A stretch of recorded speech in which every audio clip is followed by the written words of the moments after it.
Hello. अध्याय 22 हम लोग अर्थशास्त्र में पढ़ रहे हैं ग्रामीण विकास। और पिछले वीडियो में हम लोगों ने भारत में जो वर्तमान में कृषि विपणन की व्यवस्थाएं हैं उनके बारे में हम लोग जाने थे कि कैसे सहकारी समितियों के माध्यम से सरकार द्वारा और फुटकर विक्रेताओं के माध्यम से गांव में मेले में हमारे किसान अपनी उपज को बेचते हैं। आज के इस वीडियो में हम लोग देखेंगे कि कृषि विपणन की क्या क्या समस्याएं आती हैं और उन समस्याओं को किसानों को झेलना पड़ता है। तो सबसे पहली जो समस्या है मध्यस्थों की अधिकता, अर्थात जो दलाल होते हैं या जिनको ब्रोकर भी बोलते हैं, इनकी बहुत ज़्यादा अधिकता है हमारे देश में। भारत में कृषि विपणन में कृषकों और उपभोक्ताओं के बीच मध्यस्थों की एक लंबी श्रृंखला होती है, जिसमें गांव का साहूकार, महाजन, घूमता फिरता व्यापारी, कच्चा आढ़तिया, पक्का आढ़तिया, थोक व्यापारी, मिल वाला, फुटकर व्यापारी, ये सब शामिल हैं। और ये सब जो काम करते हैं इसका कुछ न कुछ लाभ अवश्य लेते हैं और इसके कारण उपभोक्ता द्वारा जो वस्तुओं को खरीदा जाता है वो बहुत ही ऊंचे दामों में खरीदा जाता है। उपभोक्ता तक पहुंचते पहुंचते ये जो उपज है इनका दाम बहुत बढ़ जाता है और किसानों को कम दाम मिलता है और उपभोक्ता को बहुत ज़्यादा दाम में ये मिलता है। तो मध्यस्थों की संख्या जो है उसको कम करने की आवश्यकता है। दूसरा है मंडियों की कुरीतियाँ। हमारे देश में मंडी सिस्टम चलता है और बहुत सी मंडियाँ अभी भी भारत में नियमित नहीं हैं और अनियमित मंडियों में बहुत ज़्यादा गड़बड़ी की जाती है, जैसे नाप तौल की गड़बड़ी, उपज का एक भाग नमूने के रूप में निकाल दिया जाता है, उसका जो मूल्य है वो आढ़तिये वो दलाल तय करते हैं। दलाल हमेशा क्रेता का पक्ष लेकर कार्य करता है और यदि कोई विवाद की स्थिति होती है तो उसको निपटाने वाला कोई नहीं होता। तो इस प्रकार ये मंडियों की कुरीतियाँ हैं। तीसरा जो समस्या है वो है बाज़ार में जो व्यय होते हैं उसकी बहुत ज़्यादा अधिकता है। जैसे कि अनियमित जो मंडी होते हैं उसमें कृषकों से बहुत ज़्यादा व्यय लिया जाता है, जैसे आढ़त, तुलाई, दलाई, दलाली, पल्लेदारी, और इन व्ययों के अतिरिक्त और भी व्यय वसूल किए जाते हैं, जैसे धर्मादा, गौशाला, रामलीला, धर्मशाला, मुनीम, ये सब के खर्चे भी कृषकों से ही वसूल कर लिए जाते हैं और जिसके कारण कृषकों का नुकसान होता है। चौथी समस्या है श्रेणीकरण और प्रमापीकरण का अभाव। भारत में मंडियों में जो कृषि पदार्थ बिकने के लिए आते हैं वो प्रायः अवर्गीकृत और अप्रमाणित होते हैं और बहुत से कृषक तो जानबूझकर मिट्टी या अन्य ऐसी ही मिलावट करके वस्तुओं को बेचने के लिए लाते हैं और जिसके कारण कृषक को अपना मूल्य, जो उपज का मूल्य है, वो बहुत कम मिलता है।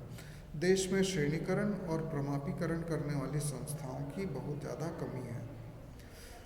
पांचवी एक बहुत बड़ी समस्या है भंडारण की समस्या, भंडारण की सुविधा की समस्या। और हमारे देश में, भारत में ऐसे भंडारों की कमी है जहां किसान अपनी उपज को कुछ समय के लिए सुरक्षित रख सकें और बाज़ार में जो अच्छा भाव मिलने का इंतज़ार कर सकें। गांव में किसानों की जो अपनी निजी भंडार सुविधा है वो प्रायः कोड़े, मिट्टी और बांस के बने रहते हैं, जिसमें कीटाणु आ जाते हैं, सीलन आ जाता है, चूहे आ जाते हैं और इसी कारण से किसानों को अपनी उपज को जल्दी बेचने के लिए बाध्य होना पड़ता है। यदि उनको भंडारण की सुविधा मिल जाए तो वो कुछ समय तक अपने फसलों को होल्ड में रख सकते हैं और जब अच्छा रेट मिले तब उसको वो बेच सकते हैं। छठवां है परिवहन की सुविधाओं का अभाव। कृषि विपणन में परिवहन की सुविधाओं का अभाव भी एक महत्वपूर्ण घटक है।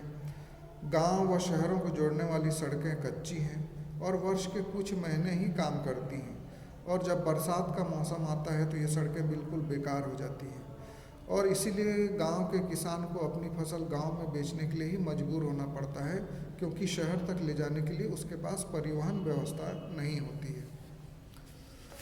सातवीं समस्या है मूल्य संबंधी सूचना। किसानों को कृषि विपणन के मूल्य की जानकारी नहीं हो पाती, क्योंकि गाँव में तो समाचार पत्र बहुत कम पहुंच पाते हैं। किसान अधिकतर अनपढ़ होते हैं जो समाचार पत्रों को पढ़ नहीं पाते। साथ ही महाजन द्वारा बताए गए जो मूल्य हैं उसी पे किसानों को भरोसा करना पड़ता है और ये उनका उचित मूल्य नहीं बता पाते हैं, जिससे कि किसान जो है गांव में अपनी फसल को बहुत कम मूल्य में बेच देते हैं और जिससे कि उनका नुकसान हो जाता है। 8वीं समस्या है वित्तीय सुविधाओं का अभाव। कृषि पदार्थों के विपणन में एक समस्या यह है कि वित्तीय सुविधाओं देने वाली संस्थाओं का अभाव है जो किसानों को वित्तीय सुविधाएं प्रदान करें और इसके कारण किसानों को पैसों की आवश्यकता होती है और पैसों की आवश्यकता के कारण वो बहुत कम दाम में ही फसल बेचने के लिए बाध्य हो जाते हैं। उसके बाद 9वीं समस्या है उपज की घटिया किस्म। हमारे देश में जो जोतों का आकार है अर्थात जो खेतों का आकार है बहुत छोटे होते हैं। परंपरागत तकनीक का इस्तेमाल किया जाता है, अच्छे बीज और खाद का अभाव होता है किसानों के पास और जो इसी कारण जो उपज होती है वो थोड़ी सी घटिया किस्म की होती है और फसल को काटने में असावधानी करने से उसमें धूल और मिट्टी भी आ जाती है और जिसके कारण किसानों को उसका मूल्य जो है बहुत कम मिल पाता है। 10वीं समस्या है कृषि आधिक्य का कम होना। कृषि आधिक्य जोत छोटी होने के कारण बहुत ही थोड़ी मात्रा में होता है जिससे वह गांव में ही इस कारण से बेच लेता है और बाजार ले जाने में आनुपातिक दृष्टि से व्यय अधिक करना पड़ता है। तो कृषि आधिक्य मतलब अपने खाने के लिए और बीज के लिए रखने के बाद जो किसान के पास बच जाता है जिसको कि वो बाजार में बेचता है उसको कृषि आधिक्य बोलते हैं और इसकी मात्रा बहुत कम रहती है, इसीलिए वो शहर नहीं जाना चाहता परंतु अपने गांव में ही उसको कम दाम में बेच देता है। तो ये प्रमुख समस्याएं थी। 10 समस्याओं का हमने अध्ययन किया है और इन समस्याओं को दूर करने के लिए सरकार द्वारा क्या क्या कदम उठाए गए हैं इसकी चर्चा हम लोग आने वाली वीडियो में करेंगे।